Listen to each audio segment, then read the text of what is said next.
I'm Mike Cole, joined with Roadie Buckingham and special guest Todd Blume in for a under the weather Joey Skaggs. And this is No, You're Wrong.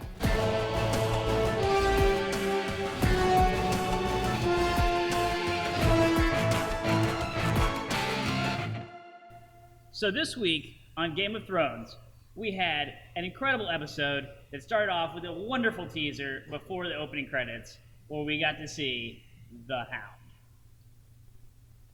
Yeah, it was definitely unexpected. Yeah, it blew me away. I did not see it coming. I loved who was that actor? Ian or Ian? Yeah, Ian McShane. Ian McShane. Like I saw him, and I was like, "Oh, are they introducing a new character?" Right. I love his acting. This is gonna be great.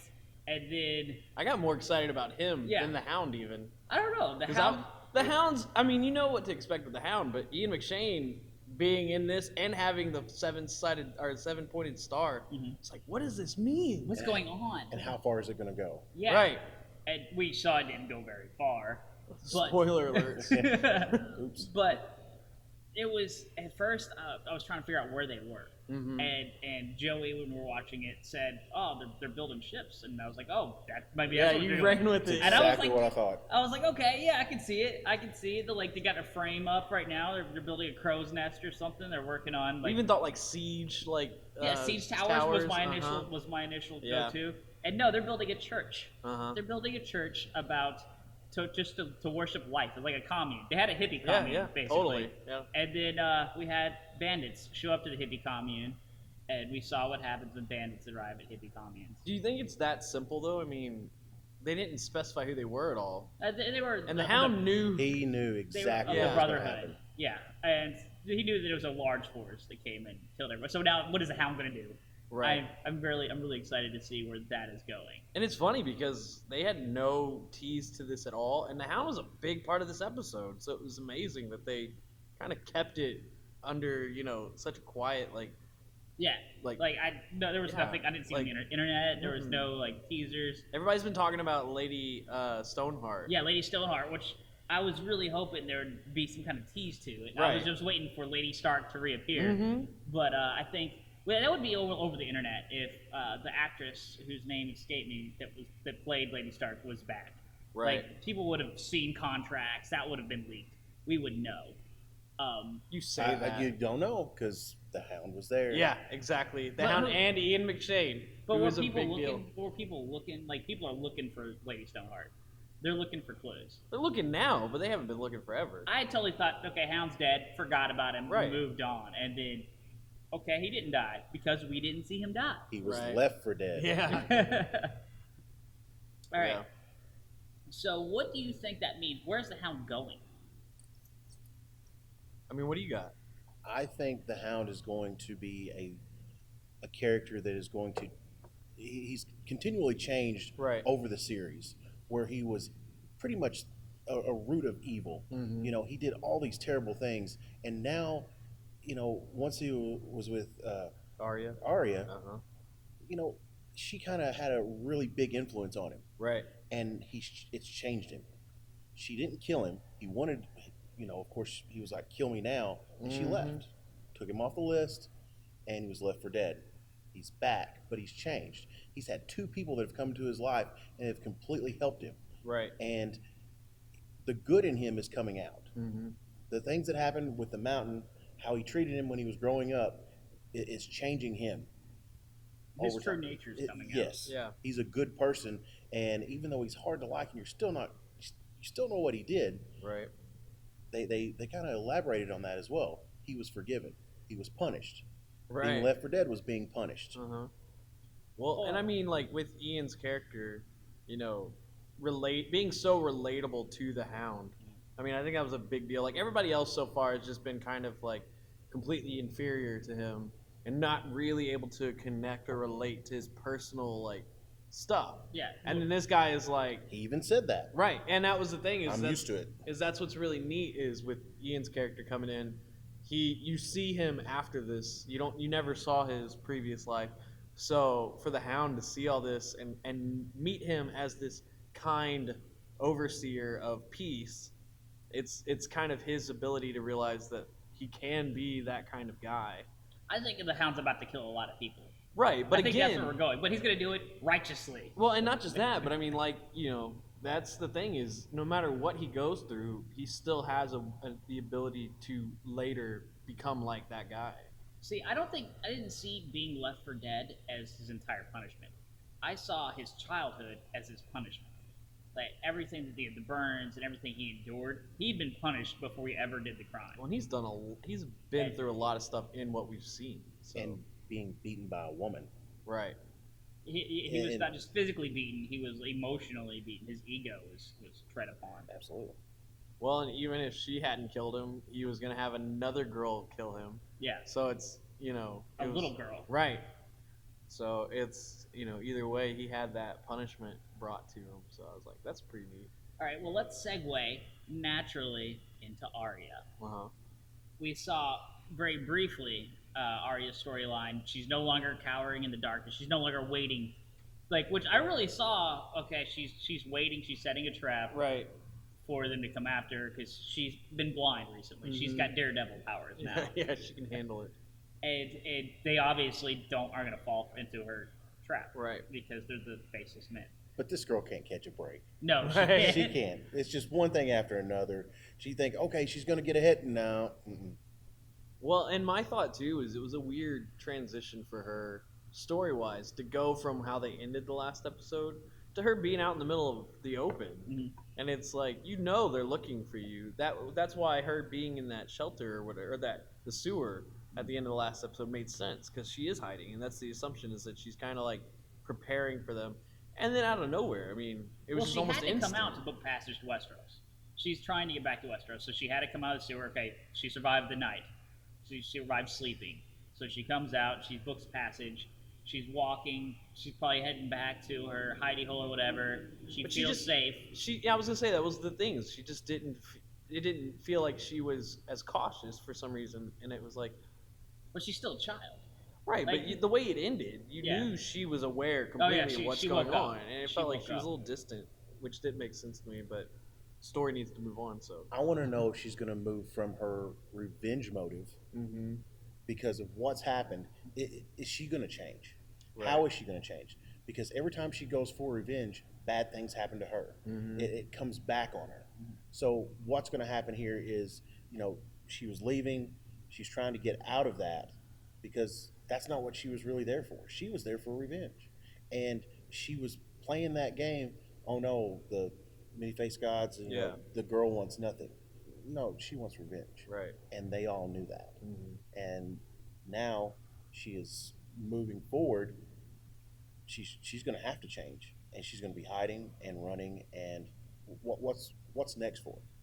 Well, we know that the many-faced god is money, and she came to that realization. The many-faced god isn't like a god; it's money, because whoever pays the price, they kill. Right. They're just assassins for hire. She boiled it down to that. She got out of the mythos surrounding it, and now she's aware that they're home in Bravos, they exist in Bravos, and they're few in number. So I think she gets to Westeros, she feels safe, and that's going to be eventually her undoing. I was gonna say, because I mean, the whole thing was, she didn't get left for dead like they kind of make you feel. It's more like a message of we can find you whenever we want, and you won't know. Well, I thought they were trying to kill her then, and she escaped. Right, but they let her go. It was one of those like she kind of the girl who was attacking her just kind of was like straightened up and was like and just left. And it wasn't. I don't think it was because she thought Aria was dead. I think it's because she's like, okay, the message's been sent that we can find you and get you when you least expect it. Well, they attack out of shadow, attack out of darkness from a strategic advantage, and she lost her advantage at that point. So of course she's gonna retreat. But she also, Aria never came up for air. She's been stabbed twice. Like, it's safe to assume she jumped into nasty, murky water, that she's going to get an infection and die, even if she wasn't dead yet. I mean, I'm giving credit to the no-face people, though, because The no-face people. they are, you know what I mean? Because they're all way too smart to just assume someone's dead. The one guy is. I don't think the other girl is. I believe that... Yes. I believe that she was passed over for Arya, and she's upset about it. Yeah. So she's doing revenge fighting now. Yes, Yeah. her jealousy is playing a part in this. And she was given permission though too. Like Yeah. she was given the okay to go after her. So But she might report Aria is dead because now it helps. an arrogant thing. Yeah, it helps propel her position. So do you think if Faceless that Man. happens and then Arya is found alive, and because you know the No Face Man's going to find out, do you think The that'll? male- yeah. Yeah, but I mean, you think he will? That'll be like a punishment for her, like because she didn't actually kill her and declared her dead. Do you think that would end up causing that girl to get killed because she failed? Yeah. I think I don't care at this point. I think it's too far in the future. Like I'm more concerned with. I want You gotta Arya and care. Westeros. Like I don't care like the That's long such game. a cop out answer. I don't care about the long game. Like I'm in it for the short game right now. Oh I'm in my it for the gosh. instant gratification. I want to see Arya in Westeros. I want to see her slaughtering her list. I want to see her killing Cersei. And then I won't mind. can Like you- okay, then I can see her die. How can then I'm you okay watch with it. Game of Thrones and not think long game? Oh, Everything about Game of because I Thrones know is Game the of Thrones long is game. accelerating to an end, and I'm no longer seeing it from like a first, second season looking into infinite future. I'm seeing okay, we're ending in a few seasons, and now we're reaching a rapid acceleration point, and then it's going to end. So I'm not looking past the next couple of years. Right, but you're missing story points. So that's a story that I might not get to see. I think Game of Thrones is going to be good enough to show you everything they've brought up. I think they're going to give you a very finished ending in the sense of not that the world is over, but that everything they've been building up to is All over. these storylines are. Yeah, and I that think now that- it's a new world, and they're I still going think to we be going have on. loose ends. You mean like I really Deadwood? hope we do. What's You that? mean like Deadwood? Yeah. Which nice, Ian. I have not seen all of Deadwood. I need to be added. Well, to they're my making a list. movie, so I guess it's their way Well, of promoting it. This so. is a way to make a movie. Yeah. You get to that point, and then you're like, "What's going on?" And then, golly, I hope they didn't do it like Entourage. I don't know though. Okay, Game of Thrones. I couldn't see a Game Entourage, of I Thrones ended, movie. and then they made a movie about it. Like it felt over, and then the movie was so long.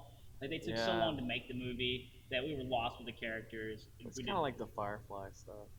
Firefly was amazing. Okay, well, that's No, a I different know. I know. conversation. No, no, no. You can't- Serenity you was can't- great. Yeah. Yeah, but that's the thing is Serenity came out not too long after the movie or So the you show will watch ended. Firefly when it comes back on? Are they gonna actually? Yeah, do they're it? making a new Firefly. 'Cause, I mean, I've heard rumors for years, and it's like well, they finally to me, it's bought. all fan. Nathan theories. Fillion finally brought the rights to Firefly. Okay, good for Thank him. you, Avengers. Yeah. Now I have enough money to do what I want. Yeah. I thought it was his show doing the show Castle was how he made the money because he didn't make a lot of money with Avengers. He just did a cameo. Oh. I'm talking about the director. Oh. Oh, no, we're I'm talking about Nathan Fillion getting He's the the one that bought rights. the rights. Oh, he did? Yeah, Josh Whedon was the director and creator. Nathan Fillion bought the rights from the company that owned it, and basically from starring in Castle, he Right. played the captain.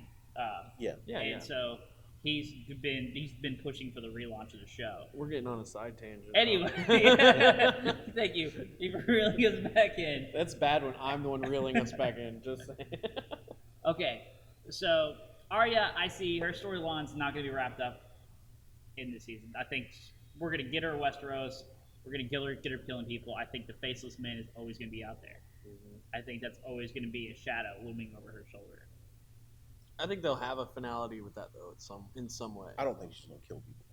You don't think she's going to... No, I think that her and the not mountain, but The the Hound? Hound will meet back up, and there will be a reckoning. But it won't be a, hey, I'm going to help you. It's going to be like kind of a meeting, and she's going to be really scared, and he's just going to kind of like, no. Yeah, because they're both totally different than when they left. Mhm. Like she's totally different, and he's definitely different. So that would be a neat interaction to, because I mean she's all revenge driven, and so the natural assumption would be I left you for dead. You're gonna want to kill me, Mhm. and he's trying to go on this peaceful route now. So it would be neat if he did do a total character's flip and was like, you know, It's bringing the whatever. Starks back together. Right. Yeah, That's what I believe. okay. Yeah, because they have to come back together eventually. Yes. It'd be neat For the if he story became games. Arya's like Brienne, you know, Brienne like Stark, yeah. for Which Sansa, we got a wonderful tease in the next episode. Okay, so we'll go to River Run, where we saw Jaime Lannister face off against the Blackfish. Mhm. And they had a wonderful confrontation on the bridge that I swore I thought Jaime Lannister was going to push him off. The old Jaime Lannister would have pushed him off the bridge when he said, "As long as I stand." Yeah. We won't he's, yield. He's being arrogant. in Oh front yeah, of him, but this like when he said that the old Jaime Lannister, the Jaime Lannister we knew in seasons 1 King through Killer, 3, or Kingslayer, the yeah. Kingslayer, the backstabber, like anything to win, would have pushed him off the bridge. But he will still smack you with a gold hand. Right. Oh yeah, That was awesome. That was so good because he says it so casually, and he's not like joking at all. But that guy decides that I'm gonna try to be cool, even though I totally screwed up in front of everybody. Yeah. And just a clear smack, and it was like, thank you. Yeah, He needed that. teeth were gone there. Yeah. That hurt. That's so funny. But yeah, I liked how the king called the bluff, though. Not of Jaime, but of the people before. Captain Blackfish or Yeah. Blackfish. Yeah. How he was like, they're like, "We'll kill your nephew." He's like, "Do it," because he knew he wouldn't. If they did it, they had nothing. Yeah. And so and plus he didn't care anyway, because it's just like that guy's not been doing anything for us. So How are the Blackfish going to help the Starks? Because he made one point that he said that this is my home. Yeah. I was born here. I'm going to die here. The Starks are in the same situation. They're trying to get their home back. Right. They were born there. They're gonna die there. They're going to die there. Well, I think what's neat is he also said, "While I'm standing, the war's still going on."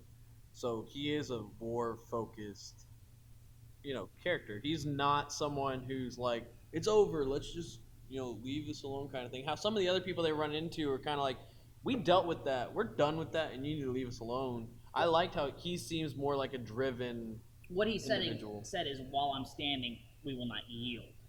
And No, he was talking about how the war isn't over. No, they won't yield. They won't yield River Run. Right, but no, there was a yeah. part where Jaime Lannister said the war's over, and he's like, as long as I'm still alive, the war isn't over. And I loved that because it was like, yeah, man. But you're talking to a bitter old man, right? Stubborn at that. Hey, And okay, how are they going to help? They're currently under siege at River Run.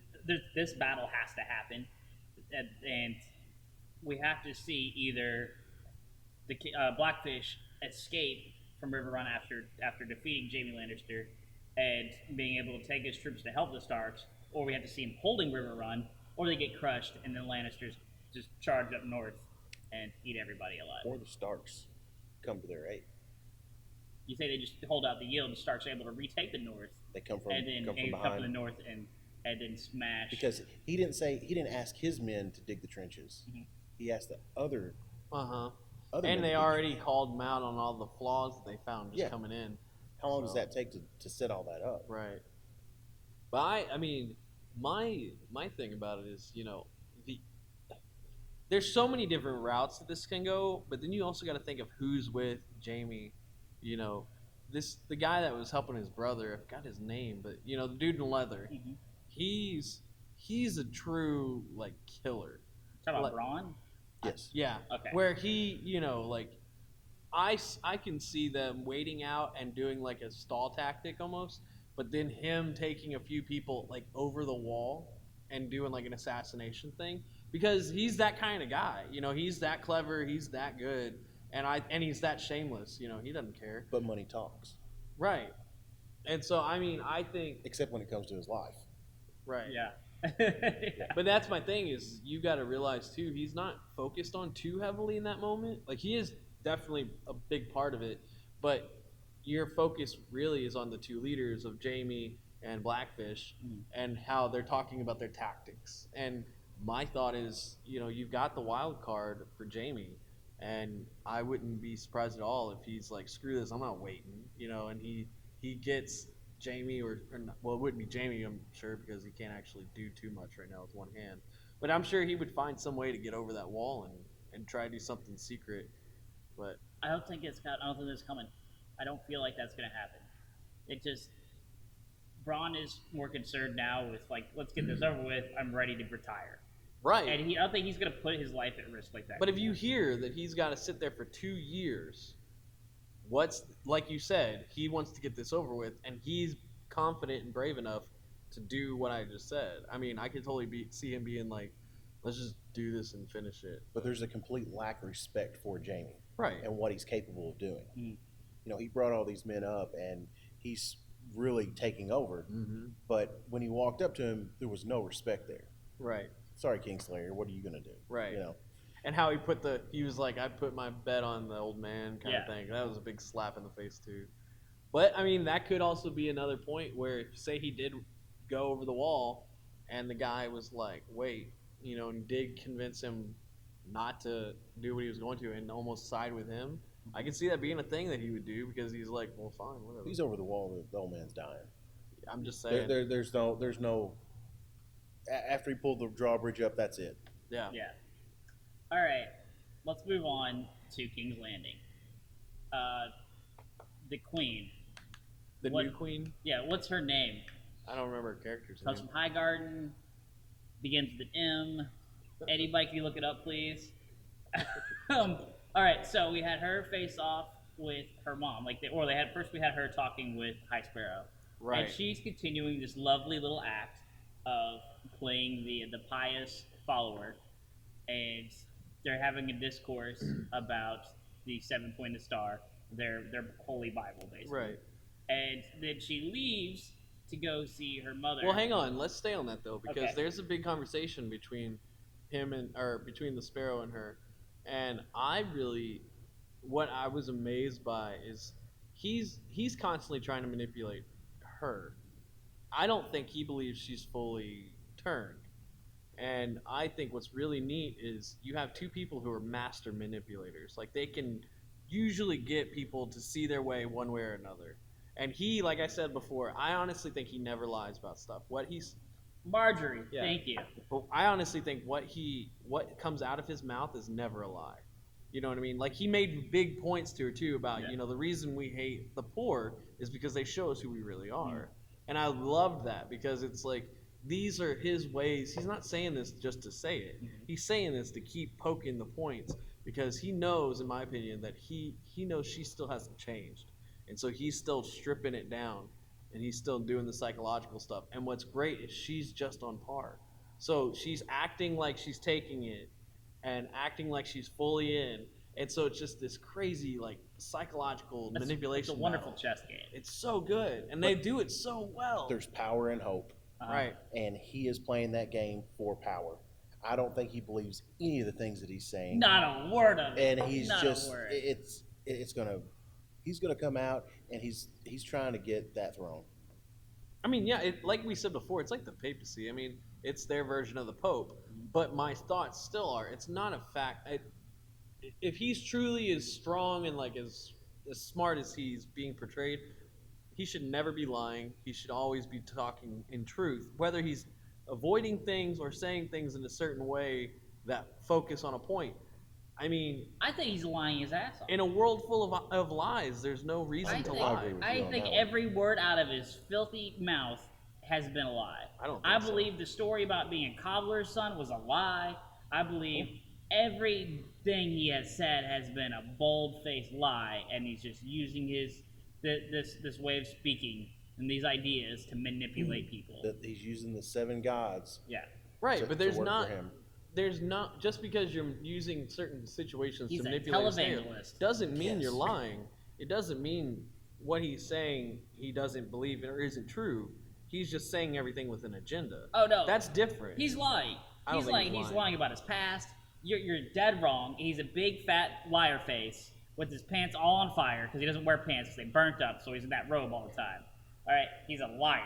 What show are we on? We're on Game of Thrones, and the High Sparrow is a dirty, dirty liar. Anyway, Liar McFly face. He is there to get power. right. That's not my argument at all. My argument is that he's a better manipulator than anybody we've seen so far. And the way he does it is through truth instead of lies. Because if you lie, you can always lose. If somebody can call you on a lie, you've lost. No matter how good you're playing that lie, if somebody's like, nope, that's not true, then you've lost everything. But if you can manipulate people with truth, you can't be beat. Because what can they say? Everything you've said has been honest. And that's my thing is, I think Margie's going to realize that she's not going to be able to get out of this as easy as she thinks she's going to. right, and I think she's starting to get scared. See, I think she's starting to win, and I think that she's seeing, like, she's got a message to her mother now when she passed the rose. To her grandma? Yeah, to her grandma of Highgarden, right? So during that whole rose passing scene, the little picture that she had drawn, right? was a sign because they're the Highgarden. Their sigils the rose. The rose has thorns, and they're very thorny personality. Her grandmother's incredibly thorny personality, right? Right, And which is where she gets all of yeah, it. she's saying be the rose. This is the time to look pretty, look like we're following in line, look like we're using Right, but all to this. me, it was more of a sign of, don't worry, they haven't gotten me yet. It wasn't a sign of I'm winning. It's a sign of, don't worry, I'm not actually, manipulated. But see, she's already lost because now her grandmother is leaving, Right. and that's the number one giveaway. And the High Sparrow's gonna know, and she's going right back where she was. No, she's won. Like her grandmother leaving is part of her game. Like her grandmother leaves, that makes her grandmother safe. She can't be reached anymore because that's who he was going after next. Her grandmother's safe, but she's not. Right, and that's what the Because point she's was. still there. Yeah, because in their conversation, he was talking about how he doesn't know about her safety and everything. And so he was the only person in that room with her that said this. So the next thing that happens is all of a sudden this grandma decides she doesn't care anymore, she's going to leave. He knows now that he knows definitively he hasn't gotten her where he wants her. No, because she has her overwatcher was there with her, saw her tell her grandmother to go home, and saw her tell her grandmother that to leave like the sinful city and was Right. part of her like her guiding hand. So like she knows, like she told her grandmother to go home. Her grandmother's now going to, even if she doesn't leave, her grandmother might not leave. That might be a whole ploy, right? So they might be like, okay, we want everybody to think we're leaving. We're going to pretend to leave when really we're coming like to shove a sword into the High Sparrow. Like there could be so many plots going on there. High Sparrow's gonna kill somebody. He's gonna flip out and he's gonna show His true colors. Yeah. And it may be Marjorie. I would love Honestly, Or the though, king. The here's king. my thought. If the High Sparrow is able to not kill anyone and becomes a martyr, that would be the ultimate win for him. Because if he becomes a martyr, all those people are going to turn on whoever killed him. Yeah, But it's a that's not loss a win. for him. It's a loss. One, his movement kind of dies. You cut off the snake, head of the snake's body eventually dies. All right. So Right, his but movement- why could this not be like a Hydra instead, movement where kinda- you get his more movement grow will up in die this place? because he's so focused. He's such the focal point of the center. It's not like you see lieutenants and stuff around him. No, everybody is bending to his will, and so you cut him off. Eventually, they all fall apart and scatter, and yeah, and the entire setup that he has going on withers out. That whole movement dies with him. I don't think so. I mean, what in real life, in our own world, what If he- psychologically tells if you? he Because dies, every religion incites a riot. every religion that's lost a lead person, everyone has not disbanded. If You he got, dies- listen, you got Buddha, you got Allah, you got Jesus, you got Gandhi even. I Yeah, mean, but those all are these like- people. That's listen, just a though, small sample size. These but- are the few religions but that have survived. no, our but then entire- that's my thing. Is then he becomes basically a deity of that religion. So it's one of those things. I don't know. I don't see him being the next Jesus Christ. How much more power can you get than be worshipped by millions? He's not worshipped by millions. We yeah, only because he see- hasn't died We yet. only see the people That's in my King's point. Landing. I think he dies and it destroys the movement when the movement dies. When he dies, And we the saw movement the dies with 7-pointed him. star with the We might have Hound. a riot, and the rioters will get burnt down by armored knights. They'll get beat down, and then that'll be the end of that. I don't think so. We'll see. 'Cause if he dies, I do think it's the end of it because he is the leader of it. He's the one that's the driving force, and he wants that power. Right, but in reality, when a religious leader dies, the last thing that happens is that religion fades away. If nothing else, it inspires it to be stronger. So this is my thought, is that's exactly what would happen. Is that he would become like the prophet now of that religion, and they would worship him. I love to cut you off, and this time I have to cut you off for a good reason. We're out of time. This has been Know You're Wrong. Like, share, let other people know about our show. And if you disagree or agree with either one of us, please let us know below so that we can cheer you on or tell you how wrong you are. Because, let's be honest, Roadie is completely off base on this one. Thanks for watching. No, you're wrong.